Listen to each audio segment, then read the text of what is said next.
Assalamualaikum warahmatullahi wabarakatuh. Apa kabar kalian semua? Ibu harap kalian sehat dan selalu dalam lindungan Allah Subhanahu wa taala. Sangat disayangkan kita harus belajar online lagi. Tapi kebijakan ini diambil demi kemaslahatan bersama. Kalian jangan lupa sholat dan selalu berdoa agar penyebaran virus corona ini segera selesai dan kita segera bertemu kembali.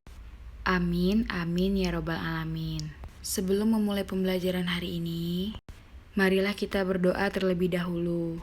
Pause dulu videonya sebelum berdoa ya. Berdoa mulai.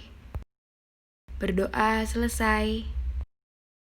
Materi hari ini adalah mengenai pemberdayaan komunitas. Berikutnya ialah hakikat pemberdayaan komunitas.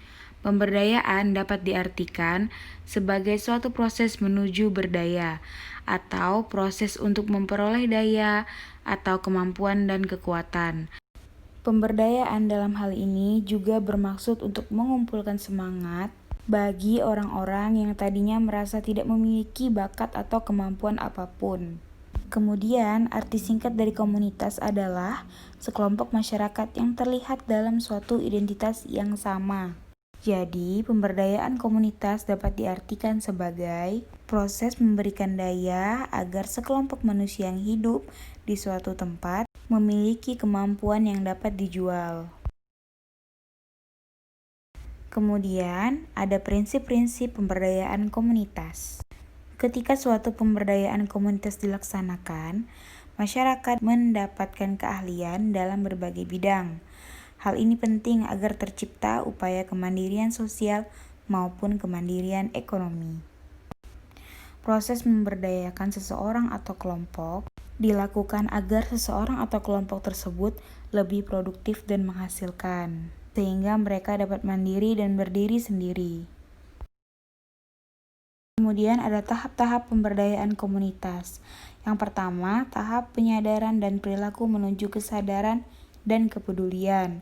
Tahap kedua yaitu tahap transformasi, kemampuan berupa wawasan pengetahuan, kecakapan, dan keterampilan, sehingga dapat mengambil peran dalam komunitasnya.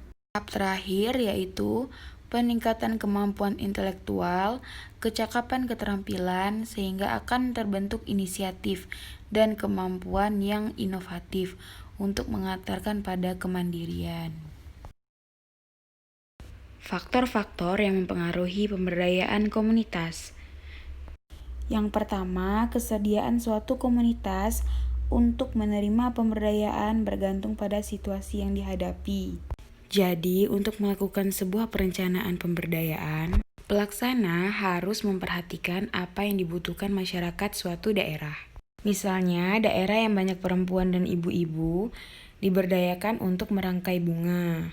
Yang kedua, adanya pemikiran bahwa pemberdayaan tidak untuk semua orang, dan adanya persepsi dari pemegang kekuasaan dalam komunitas tersebut bahwa pemberdayaan dapat mengorbankan diri sendiri. Yang harus kita ingat bahwa pemberdayaan bukanlah proses mengorbankan diri sendiri, melainkan proses berjuang untuk menjadi produktif dan tidak bergantung kepada orang lain. Yang masih percaya bahwa masa depan bisa kita ubah menjadi lebih baik. Selanjutnya, ketergantungan adalah budaya.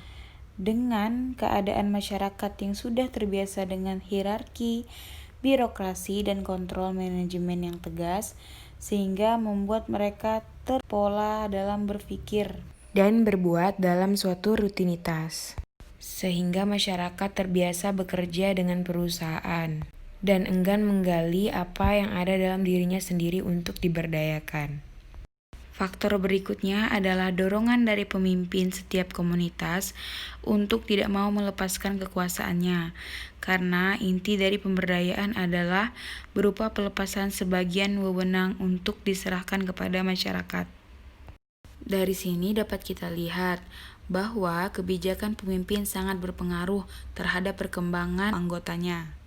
Jika ketuanya membebaskan anggotanya untuk eksplor dirinya sendiri, maka anggotanya akan mudah untuk berkembang. Tapi jika dihalang-halangi, maka masyarakat yang merasa tidak memiliki kemampuan apapun tentunya akan sulit berkembang bagi mereka.